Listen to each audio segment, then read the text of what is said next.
আজকে পড়লাম according to extend of part, যে বার্নের এক্সটেন্ড অনুযায়ী যে রুলসগুলো আছে সেগুলো কি। তো এখানে আমরা এক্সটেন্ডে দেখছি রুলস অফ 9 নিয়ে, সেখান থেকে আমরা মাইল্ড, মডারেট, সিভিয়ার বার্নটা বার করবো। তো ফার্স্ট যেটা হচ্ছে যে আমরা একটা হচ্ছে দেখি, এটা মোস্ট কমনলি ইউজ করা হয় কাদের ক্ষেত্রে, অ্যাভাব হচ্ছে 10 ইয়ার্স এজ, মানে অ্যাডাল্টের ক্ষেত্রেই করা হয়। 10 ইয়ার্সে যারা বিলো থাকে তাদের হচ্ছে যে 5 রুলস ফলো করা হয়। তো আজকে শুধু 9 রুলসটাই করাবো। তো একটা অ্যাডাল্ট পার্সনের ক্ষেত্রে পুরো হোল বডিকে 100% ধরে এবং সেটাকে হচ্ছে যে বিভিন্ন জায়গায় 9 করে ভাগ করে, সেটা হচ্ছে 9 রুলস ফলো করে। তো এখানে যেমন লিখেছি, তো একটা পেশেন্ট হচ্ছে হেড আর নেক যখন বার্ন হচ্ছে সেটা হচ্ছে 9%। আপার এক্সট্রিমিটি বলতে যখন হচ্ছে যে উপর হাত, আপার এক্সট্রিমিটি বলতে বোঝায় যে হাত, যখন হাতগুলো পুড়ছে তখন হচ্ছে যে একটা হাতে হচ্ছে যে কি 9% করে ধরছে, সেজন্য হচ্ছে আপার এক্সট্রিমিটি হচ্ছে যে কি হচ্ছে 2 × 9, মানে দুটো হাত প্লাস হচ্ছে 9% করে হচ্ছে যে কি হচ্ছে 18% হচ্ছে। লোয়ার এক্সট্রিমিটি হচ্ছে যে কি একটা এক্সট্রিমিটি হচ্ছে যে কি 18% করা ধরা হয়। তো লোয়ার এক্সট্রিমিটি বলতে হচ্ছে পা। তো এক একটা যখন 18% ধরা হচ্ছে, দুটো থাকছে তাহলে কি হচ্ছে যে 18। তো 18কে দুদিকে গুণ করে হচ্ছে 36% বেরোচ্ছে। Anterior chest abdomen, anterior chest অ্যাবডোমিনটা হচ্ছে কত হচ্ছে যে 18 বেরোচ্ছে, আর পোস্টেরিয়র চেস্ট অ্যাবডোমিনটা হচ্ছে যে 18। আর পেরিনিয়াল এরিয়া 1 যদি পুরোটা আমরা কাউন্ট করি তাহলে এটা হচ্ছে যে পুরোটা হচ্ছে যে কি 100% আসবে। তো এটাই হচ্ছে সে 9 রুলস। তো এই রুলস ফলো করে আমরা যে বার্ন কতটা এক্সটেন্ড হয়েছে সেটা হচ্ছে যে আমরা বার করি, এবং সেই এক্সটেন্ড অনুযায়ী আমরা বার্ন করি যে মাইল্ড বার্ন হয়েছে না, মডারেট হয়েছে না, সিভিয়ার হয়েছে। মাইল্ড বার্নের ক্ষেত্রে যখন হচ্ছে যে লেস দেন 10% থাকছে তখন হচ্ছে যে TBSA, মানে হচ্ছে টোটাল বার্ন সারফেস এরিয়া, মানে কতটা এরিয়া পুড়েছে সেটা হচ্ছে টোটাল বার্ন সারফেস এরিয়া। যদি লেস দেন 10% হচ্ছে তখন আমরা মাইল্ড বার্ন বলছি। মডারেট বার্ন তখনই বলছি যখন হচ্ছে আপ টু 25% হচ্ছে যে কী হচ্ছে পর্যন্ত হচ্ছে পেশেন্টের বার্ন হচ্ছে, তখন হচ্ছে মডারেট বার্ন বলছি। সিভিয়ার বার্ন তখনই বলছি যখন হচ্ছে মোর দ্যান 25% হচ্ছে, তখন হচ্ছে সিভিয়ার বার্ন বলছি। এবার সেই বার্ন পেশেন্টকে আমরা হচ্ছে ম্যানেজমেন্ট করার সময় ফার্স্ট যেটা হচ্ছে ফ্লুইড, যে বেস্ট ফ্লুইড যেটা হচ্ছে সেটা হচ্ছে RL। তো পেশেন্টকে RL দেওয়া হয়, সেটা হচ্ছে কী করে দেওয়া হয়, যে ওখানে একটা পার্কল্যান্ডের ফর্মুলা হচ্ছে যে মেনটেন করেছে, সেটা হচ্ছে যে কি পার্কল্যান্ডের ফর্মুলাটা হচ্ছে যে কোনো পেশেন্ট আসলে সেটা হচ্ছে যে 4 ml RL ইন্টু হচ্ছে body weight into KG of total burn surface area.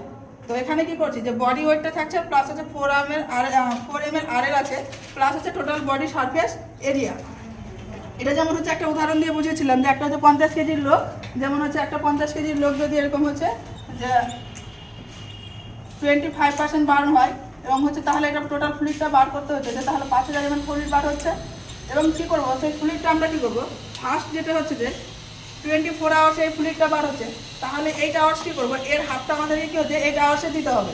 মানে হচ্ছে যে কি 5000 ml যেটা বেরিয়েছে সেটা থেকে হচ্ছে 2500 mlটা কিন্তু আমাদেরকে ফার্স্ট যে 8 আওয়ার্স দিতে হবে।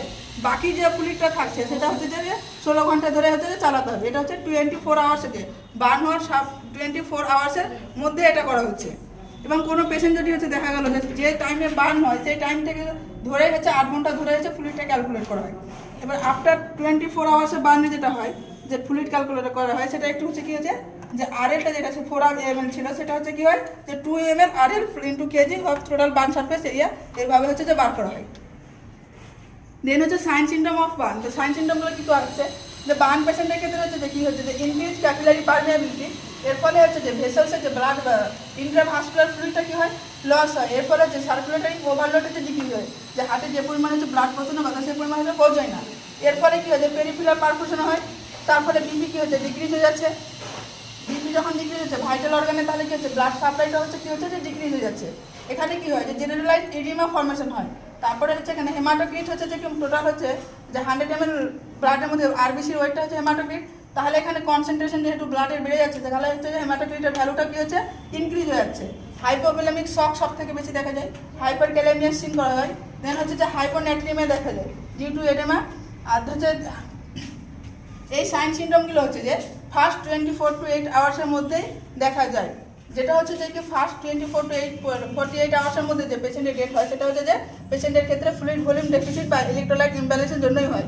দেন হচ্ছে যে কি আফটার হচ্ছে যে 48 to 72 আওয়ার্সের মধ্যে যে পরে যে সাইন সিনড্রোমগুলো দেখা যায় সেগুলো হচ্ছে যে হাইপোক্যালেমিয়া দেখা যায়, হাইপোন্যাট্রিমিয়া, হাইপোক্যালসিমিয়া, হাইপোম্যাগনেসিমিয়া, হাইপারফসফেটিমিয়া, এই ধরনের সাইন সিনড্রোম দেখা যায়। দেন হচ্ছে কার্লিং আলসার দেখা যায়, যেখানে কি হয় যে tearing of the inner mucosa membrane of GI tract due to হচ্ছে যে ডিক্রিজ অফ পারফিউশন। দেন হচ্ছে এখানে হচ্ছে ব্লাড ইউরিয়া নাইট্রোজেন লেভেলটা ইনক্রিজ হয়। হেমাচুরিয়া দেখা যায়, হেমাচুরিয়া মিনস হচ্ছে যে কি ইউরিনের সঙ্গে ব্লাড কি হচ্ছে যে বেরিয়ে আসে, সেটা হেমাচুরিয়া বলে। দেন হচ্ছে ডিপস নিয়ে দেখা যায়, ডিপস নিয়ে দেখা যায় পেশেন্টের ক্ষেত্রে যদি পেশেন্টের বার্ন হয় ফেস আর নেক, তাহলে আমরা কি করি যে পেশেন্টকে ম্যানেজমেন্টের ক্ষেত্রে 30 ডিগ্রি অ্যাঙ্গেলে কি করি যে হেডটা কি করি বেডে অফ দ্য হেড এলিভেটেড করে রাখি। আজকে এই পর্যন্ত। আজকে যে আপনি ফার্স্ট ক্লাস করলেন এবং আমাদের আজিজ বাবু আপনাকে এখানে আমাদের মালদা ডিস্ট্রিক্টে আমাদের সেন্টারে ক্লাস করার জন্য পাঠিয়েছে, তো আপনাকে কেমন লাগলো আমাদের ম্যাডাম যে ক্লাসটা করলেন? ভালো লাগলো, খুব ভালো। কী নাম আপনার? আমার নাম কোহিনুর খাতুন।